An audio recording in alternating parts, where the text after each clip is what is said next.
All right, traders, welcome back to another video. Again, we're back with Dogecoin, and I'm sure you're already panicking, but we're going to calm you down with this video. As always, if you enjoy this type of video, make sure to smash that like button and subscribe. And if you want to check out the links in the description down below, like our free Discord or get 2 free stocks with Webull, use that link in the description as well. So let's get into the video. Okay, so let's talk about Dogecoin. As I'm sure you're already aware, Dogecoin had a massive sell-off. Not just Dogecoin, but quite literally every single cryptocurrency on the market. And I'm actually going to pull up something for you guys. Of course, we have Elon Musk tweeting as well as some articles. So here is why we had a massive sell-off today. Okay, so China is basically saying we don't like crypto, and it's banning all of its businesses from pretty much doing anything related to crypto. You can't have any crypto-related services, and you can't buy or sell anything using specifically Bitcoin.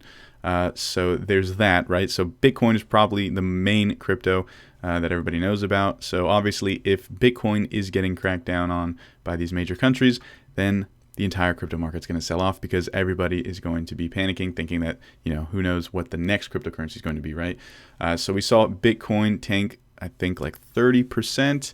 And then, of course, we have Elon Musk tweeting. Let's see what he said. Okay, so this is pretty much the only reason why we saw a little bit of a bounce in the crypto market. Elon Musk said Tesla has diamond hands. Okay, if you don't know, diamond hands means pretty much that they're not selling their Bitcoin. So he kind of calmed everyone down by saying that. But what's interesting about this whole thing is that this news of China being anti-crypto is nothing new, right? We've kind of known since 2017 that China doesn't really want cryptocurrencies a part of their country because they want their currency to be the main currency, right? China's all about that control. So if they have no control over their currency, and if Bitcoin is a threat, obviously, to their currency, then they're probably going to crack down on it. So this creates quite an interesting scenario where we have a sell-off based off of old news. And to me, that's just a buying opportunity, right? So more specifically, let's talk about Dogecoin. I'm sure you guys want to know what are the new technicals. Okay, the last time we were looking at Dogecoin, we were talking about how this level of support on the 1-hour time frame was likely to hold, and it did hold for a brief minute there until, of course, all this bad news started coming out. And by the way, this is really not something anyone could have predicted. Every single cryptocurrency across the board is down at, as I'm looking at it, about 30%. So yeah, this is one of those events, they call it a black swan event, where you just can't predict it, and you just have to sort of deal with it, right? Nothing we can do about it. All we can do about it from now on is pretty much do some new analysis and see what we can figure out. Okay, so we had this support hold for a little bit. We were looking for this trend line break. It did, in fact, break, but not really in any sort of strong way. We saw an increase of volume on the break of that trend line right above 51 cents, or not even. Let me see. This is, we pretty much topped out at 51 cents, right? And we wanted to see a break and close pretty much of that 51 cent price, so that way that would be kind of like confirmation that the trend is kind of reversing back up, and we wanted to see a move towards these highs all the way up at 70 cents. Of course, that didn't happen. When we topped out at 51 cents, you can see the very next candle, we see an increase of selling volume and a massive red candle there as well. So that was kind of the warning sign. It was sort of like a fake out breakout, basically where you have a false breakout, right? You break out and then immediately reverse. So that was a big warning sign right there. Okay, now obviously we are back down towards, what is this, 35 cents a coin now.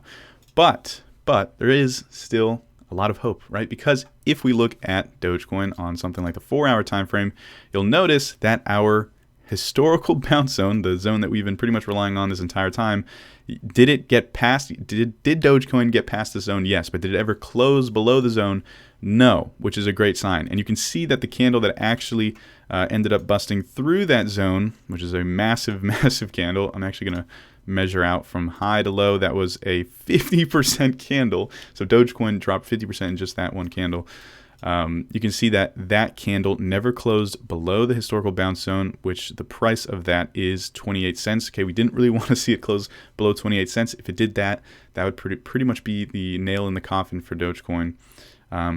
but it didn't, right? And if we go on something like the 1 hour time frame, even on the 1 hour time frame, we barely closed below it, but really that's nothing to worry about. Okay, so both on the 1 hour and the 4 hour time frames, you can see that Dogecoin is still somewhat bullish, right? Because we're seeing people come in and starting to buy on the 4 hour time frame. Look at this massive volume, right?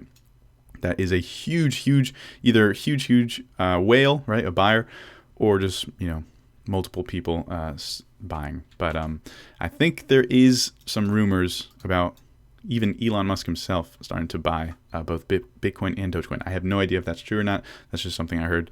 And I wouldn't be too surprised, right? So now what do we do from here, right? Don't panic. I'm sure many of you guys, especially Dogecoin. Dogecoin's the one coin that I would expect to have the most sort of volatility because people like you and me trade this, right? Bitcoin's traded by more, not even, Bitcoin's more institutionalized, right? We have bigger traders on Bitcoin, on things like Bitcoin and Ethereum, right? The main cryptocurrencies. And then Dogecoin, we have a bunch of Robin Hooders like ourselves trading it.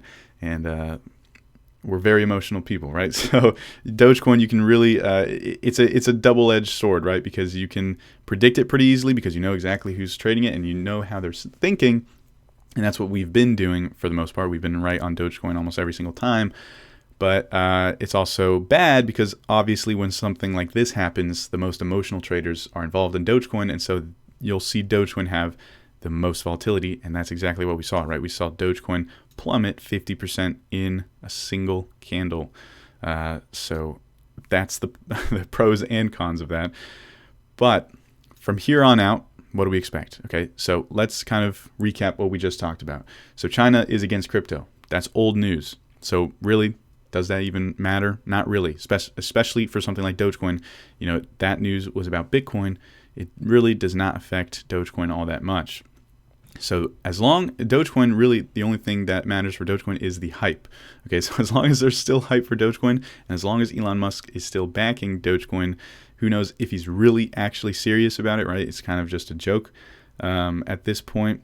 But if he does actually work with the developing team like he said he would, and actually lands Dogecoin on the moon, I think he said he was going to send Dogecoin to the moon. It doesn't really matter what he says, as long as it's bullish and as long as people are paying attention to it, Dogecoin will move. So really, I think Dogecoin is still pretty bullish in the historical bounce zone. That's pretty much what it comes down to. As long as we stay inside this zone, it doesn't really matter what we do, as long as that remains. Because if we look back in history like we've been doing for Dogecoin all along, okay, so let me actually draw out Fibonacci retracement, right, from low to high. Okay, you'll actually notice, this is pretty cool, look. Okay, you'll notice we hit this 886, right? And that's exactly where we bottomed out. And not only is this the case for Dogecoin, but it's also the case for something like Bitcoin and a lot of these other, even Ethereum. All of these cryptos bounced at their 886 retracements. So that is pretty interesting. But if we look back in history, again, if we go back to previous pumps, and we've been doing this literally every video, if we go back to the previous times Dogecoin has seen a massive move higher and then a massive move lower, we'll notice that Dogecoin always tends to bounce in between a 61.8 and a 786 for the most recent swing, right? So when we take a Fibonacci retracement of this swing here, okay, it ends up bouncing right around the 61.8 and the 786. We take this swing here, it bounces at the 61.8 and 786, and that continues to be the case. Again, here we'll go from this low to this high. Okay, you'll notice that bounced at the 61.8. Okay, so now we go to today, which even on a day like today, where it's so hectic, we still are bouncing between the 61.8 and the 786. So like I said, as long as we are staying away from the bottom of this zone, right?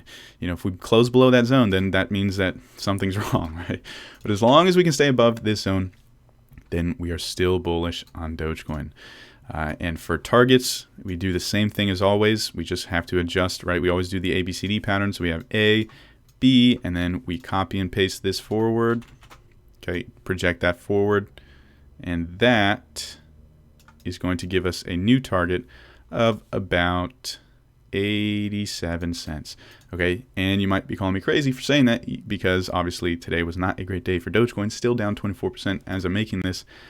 But you have to understand that we're not doing this based off of our emotions. We're doing it based off of what Dogecoin has done in the past. And it doesn't really matter what kind of news comes out or what Dogecoin does, as long as it stays within what it's been doing in the past, right? If it's still doing what it's done in the past, then we can only assume that it'll keep continuing to do that. And so the next step for Dogecoin in this scenario, historically, is still another pump higher towards around 87 cents. Pretty much still $1, right? That is kind of, that target really doesn't change that much. So that is, oh, and you also notice, just something to point out, you'll notice that RSI has gone oversold, and it's, oh wow, that's the first time it's done that in a while. Look back here, this is the last time we went oversold on Dogecoin, right in here. Okay, and that was pretty much the bottom there. So there's another bullish indicator right there. All right, so that's pretty much it for this video. Hopefully you guys enjoyed. As always, make sure to smash the like button and subscribe if you want to see more videos just like this. And if you want to check out the links in the description, like the Discord and the 2 free stocks with Webull, go ahead and do that.